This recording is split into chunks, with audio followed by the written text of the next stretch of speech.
Hola Giovanni, muy buenas noches para usted y los televidentes. Pues le cuento que los hombres armados llegaron hasta aquí, hasta las instalaciones del diario El Heraldo en el centro de Barranquilla. Ellos se identificaron como representantes o enviados de Digno Palomino. Este es un miembro de una estructura criminal, Los Costeños, donde exigieron hablar con la directora del periódico, con la periodista Erika Fontalvo, y además también pedían que se publicara una entrevista que el cabecilla de esta estructura a ellos le habían grabado. Por supuesto, la Fundación para la Libertad de Prensa, FLIP, rechazó estos hechos. Las autoridades también se hicieron presentes aquí en las instalaciones del diario, donde atienden la denuncia de los comunicadores. La FLIP ha pedido a las autoridades también que le brinden protección a los periodistas.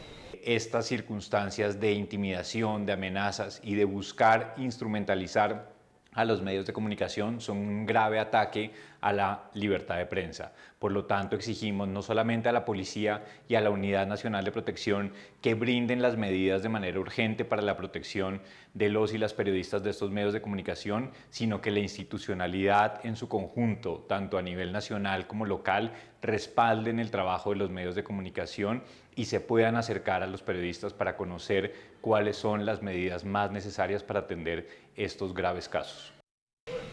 Sin embargo, esta no es la única amenaza que ha recibido este periódico, pues la semana pasada también llamaron a la oficina de redacción y se identificaron también como enviados de alias Castor, también exigiéndole que esta persona sea entrevistado. Este sujeto, recordemos que está detenido en Venezuela, también hace parte de una de estas estructuras, pero no solo El Heraldo, el portal web Zona Cero también recibió a través de redes sociales unas amenazas.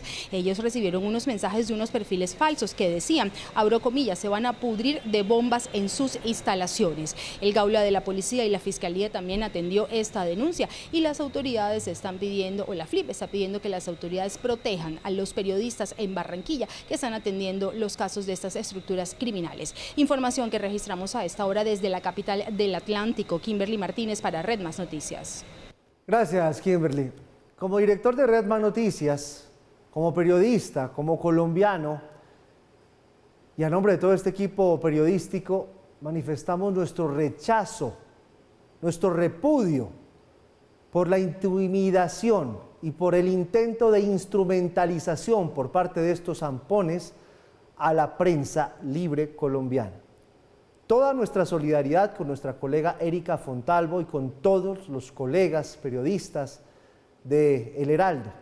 El gobierno, la UNP, tiene que garantizar que el ejercicio periodístico se pueda realizar sin intimidaciones, sin amenazas. Valoramos mucho la presencia de la policía, de la fiscalía en este caso. Toda nuestra solidaridad también con nuestros colegas de los otros medios que han sido afectados por este tipo de amenazas. En una nación democrática, la prensa es un pilar de esa democracia y no puede ser afectada. Mauricio.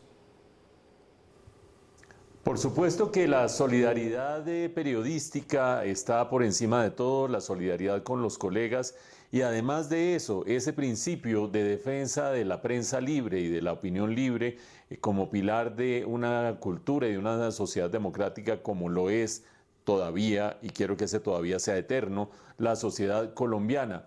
Pero aparte de ese elemento de solidaridad, hay que destacar que en este hecho, en esta intromisión de 6 hombres armados en la sede del periódico El Heraldo, hay muchas cosas gravísimas. La primera de ellas, por supuesto, que entren hombres armados a un diario, a un centro periodístico, que exijan hablar con su directora, Erika Fontalvo, pero que aparte de eso, todo ello sea para pedir una entrevista del líder de una banda criminal.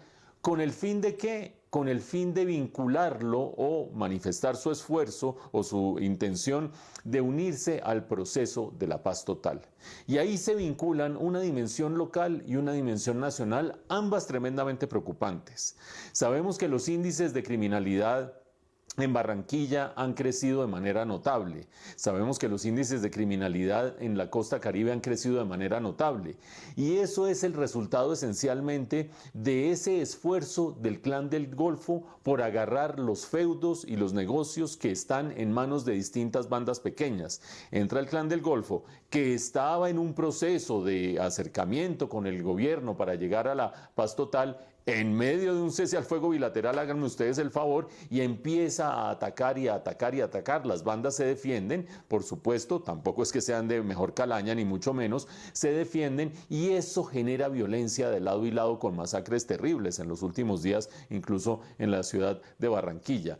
Es decir, dentro del paraguas de la paz total, regionalmente se dan fenómenos de creciente violencia que asolan a toda la población. Punto número 1. Pero eso es un reflejo de la dimensión nacional de la paz total una vez más. Una paz que se está gestando con grupos esencialmente criminales, también con grupos con pretensiones políticas y con estatus político, pero que se dedican al crimen y a la delincuencia, pero también con grupos esencialmente criminales que no abandonan las armas, ni los unos ni los otros, y el cese al fuego bilateral se lo pasan por la faja. Ya decíamos el día de ayer o hace 2 días que 2,6 son el número diario que en este año ha habido de rupturas del cese al fuego bilateral por parte de esos grupos que deberían estar cumpliendo ese cese al fuego bilateral. Y no solamente son grupos delincuenciales que mantienen las armas, sino que fuera de eso entran en conflicto los unos con los otros por agarrar el control regional en medio de la impavidez del Estado, en medio de unas instituciones que sí, el comandante de la Policía del Atlántico fue a hablar con la directora del Heraldo, afortunadamente, y se agradece el respaldo de las instituciones, pero a la vez vemos cómo el ministro del Interior denominaba cerco humanitario al secuestro de 76 policías en San Vicente del Caguán. Quiere decir que ese fenómeno de paz total se empieza a permear en las regiones, en medio de un desconcierto, en medio del temor, en medio de la zozobra de la población, viendo cómo las instituciones son reemplazadas por estos actores que no dejan las armas.